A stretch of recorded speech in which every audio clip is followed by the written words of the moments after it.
हाय, मेरा नाम हेमंत है और आप द स्टोरी पॉड सुन रहे हैं।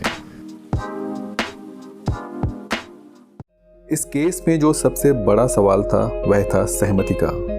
जब बंद दरवाजे के बाहर खड़े लोगों ने मथुरा को आवाज़ दी थी तो बदले में उसकी आवाज़ किसी ने नहीं सुनी थी।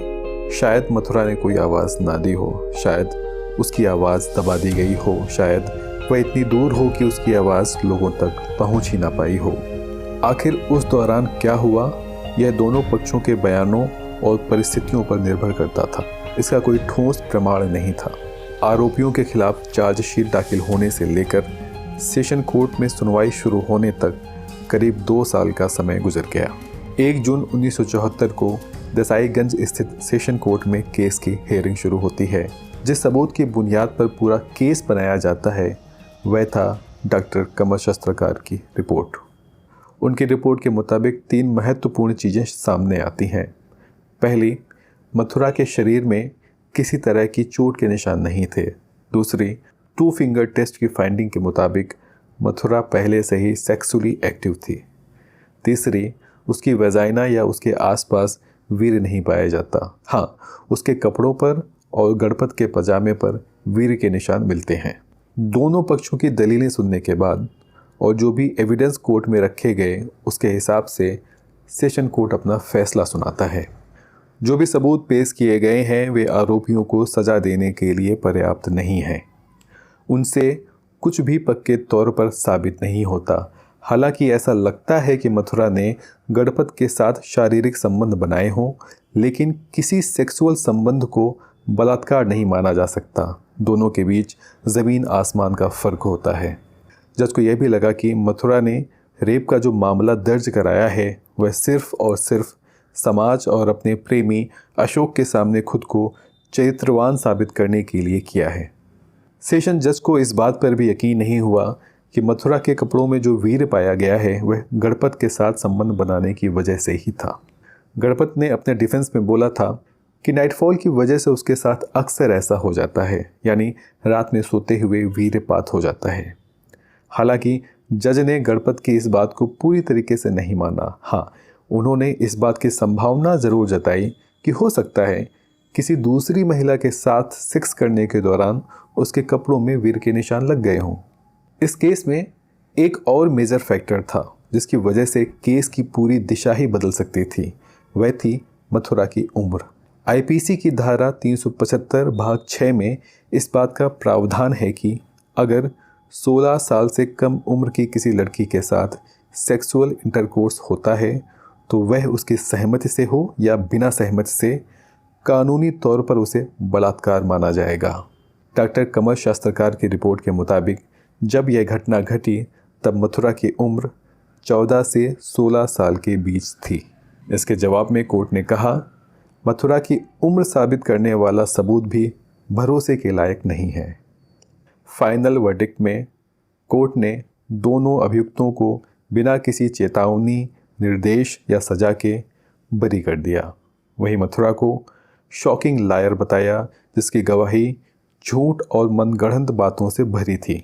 चूँकि वह पहले से ही सेक्सुअली एक्टिव थी इसलिए यह माना गया कि सेक्स उसके लिए आम बात थी और गणपत के साथ सेक्स भी उसकी सहमति यानी कंसेंट से ही हुआ होगा।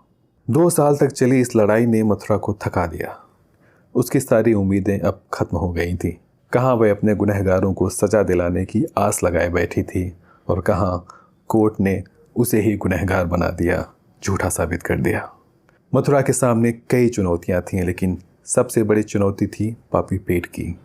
कोर्ट रोजी रोटी और भविष्य के बीच पिसती लड़की को अपना घर और अपना पेट भी देखना था। आगे का रास्ता समझ नहीं आ रहा था। उसके पास कोई पुरखों की जमा पूंजी तो थी नहीं, ना कोई सरकारी नौकरी कि हर महीने उसे तनख्वाह मिलती रहे और घर चलता रहे।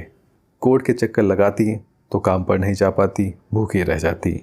पेट को भरती तो उसकी लड़ाई अधूरी रह जाती। यह मानकर कि उसकी किस्मत में यही लिखा है, मथुरा ने मन को समझा लिया, लेकिन उसकी किस्मत में कुछ और लिखा था। कुछ दिनों बाद ही नागपुर से चलकर एक महिला उससे मिलने आती है।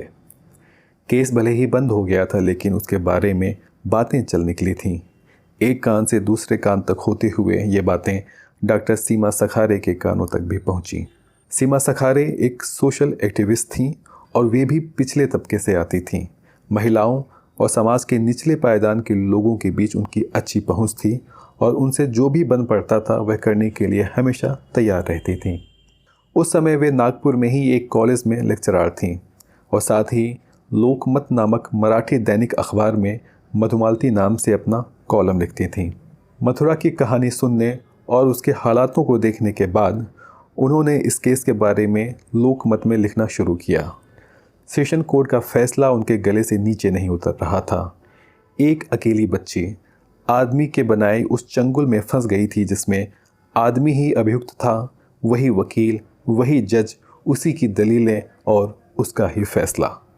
इसलिए उन्होंने सेशन कोर्ट के फैसले के खिलाफ हाई कोर्ट में याचिका दायर करने का फैसला किया और इस पर दोबारा सुनवाई की मांग की, इस उम्मीद में कि जो चीज़ें सेशन कोर्ट ने कंसीडर नहीं की या अपनी सुविधानुसार पेश की उन्हें अनबायस्ड तरीके से देखा जाएगा।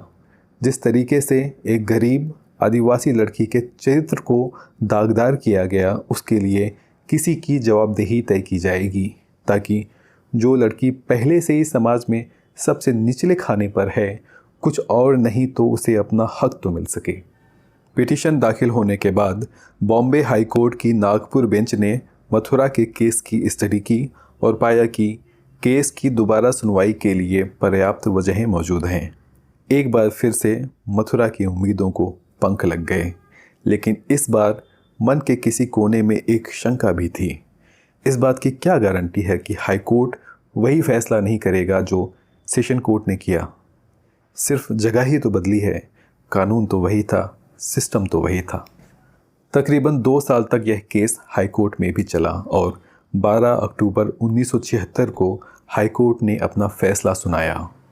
दोनों ही अभियुक्तों के साथ मथुरा की पहले से कोई जान पहचान नहीं थी, इसलिए यह मानना कि मथुरा ने अपनी सेक्सुअल डिज़ायर्स को फुलफिल करने के लिए उन्हें उकसाया होगा सही नहीं होगा, बल्कि इस बात की संभावना कहीं ज़्यादा है कि गामा ने जो FIR दर्ज कराई थी उसका फ़ायदा उठाते हुए मथुरा को डराया धमकाया गया हो। थाने में जब रात के अंधेरे में मथुरा पुलिस वालों के साथ अकेली थी तो मुमकिन है कि इन सब वजहों से वह उनका विरोध ना कर पाई हो। इससे यही साबित होता है कि मथुरा ने शारीरिक संबंध के लिए अपनी सहमत नहीं दी होगी।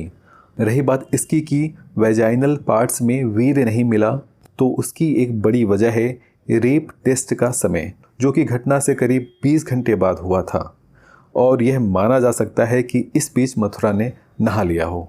अपने फाइनल वर्डिक्ट में हाई कोर्ट ने बोला, दबाव या धमकी में किसी दूसरे व्यक्ति की सेक्सुअल डिज़ायर के सामने पैसिव सबमिशन करने को किसी भी तरह से विल या कंसेंट के तौर पर नहीं देखा जा सकता।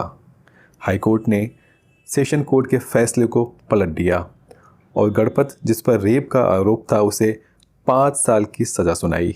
वहीं तुकाराम को किसी स्त्री की मॉडेस्टी को आउटरेज करने यानी उसका शील भंग करने के इरादे से उस पर हमला करने के तहत 1 साल की सज़ा सुनाई।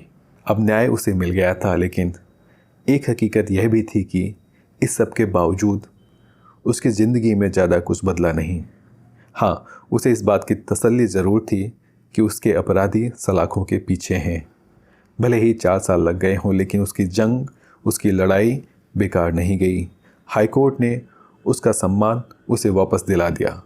मथुरा के पास इतना समय या पैसे नहीं थे कि इस मौके पर खुशियां मना सके, पार्टी कर सके, लेकिन अब वह नए सिरे से खुद को खड़ा कर सकती थी। यह सब पीछे छोड़कर आगे का सोच सकती थी। एक बार फिर से अपनी ज़िंदगी बिना किसी बोझ के जी सकती थी। मथुरा की लड़ाई क्या यहीं ख़त्म हो गई? क्या उसके सारे सवालों के जवाब मिल गए या इस कहानी में कोई और ट्विस्ट बाकी है? इन सब के बारे में बात करेंगे हमारे अगले एपिसोड में। Stay tuned.